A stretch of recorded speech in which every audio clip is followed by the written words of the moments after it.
Hi hello good morning కడలి తెలుగు క్రియేషన్స్కి మీకు అందరికీ స్వాగతం అండి. ఈ వీడియోలో నేను సీతారాములకు జరిగిన పుష్పయాగాన్ని చూపించబోతున్నాను.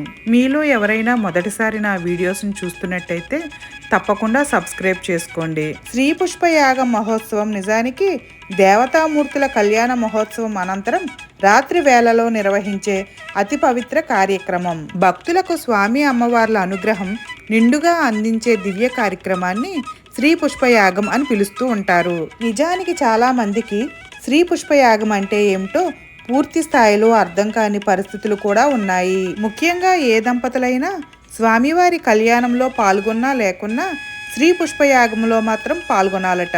సంస్కృతి సాంప్రదాయాలకు విశేష పూజా కార్యక్రమాలకు పెట్టింది పేరైన తూర్పుగోదావరి జిల్లా కాకినాడలో వివిధ దేవతా కార్యక్రమాలు కళ్ళు మిరుమిట్లు కమ్మే విధంగా ఆధ్యాత్మికానికి నిలువెత్తు నిదర్శనంగా కార్యక్రమాలు నిర్వహిస్తూ ఉంటారు. ఇక అందులోనూ స్వామి అమ్మవార్ల కళ్యాణ మహోత్సవం అయితే అంగరంగ వైభవంగా నిర్వహిస్తారు. ఆ కళ్యాణం శివపార్వతుల కళ్యాణం కావచ్చు, లేక కలియుగ ప్రత్యక్ష దైవం శ్రీ వెంకటేశ్వర స్వామి వారి కళ్యాణం కావచ్చు, లేక వల్లీ దేవసేన సుబ్రహ్మణ్య స్వామి వారి కళ్యాణం కావచ్చు, లేదంటే రాములోరి కళ్యాణం కావచ్చు.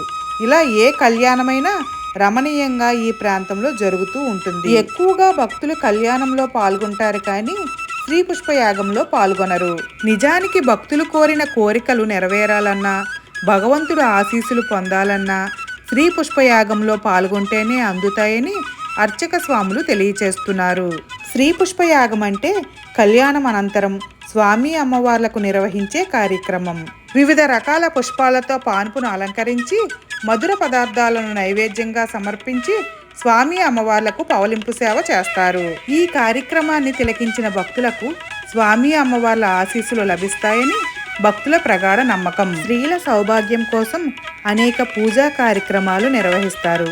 కళ్యాణం అనంతరం జరిగే శ్రీ పుష్పయాగ మహోత్సవంలో స్త్రీలు భక్తి శ్రద్ధలతో పాల్గొంటే ఆ జగజ్జనని శ్రీ మహాలక్ష్మి అమ్మవారు నిండు సౌభాగ్యం మహిళలకు అందిస్తారని అర్చక స్వాములు తెలియచేస్తున్నారు. ఈ వీడియో కనుక నచ్చితే తప్పకుండా లైక్ చేయండి. మళ్ళీ మరొక మంచి వీడియోతో మీ ముందుంటాను.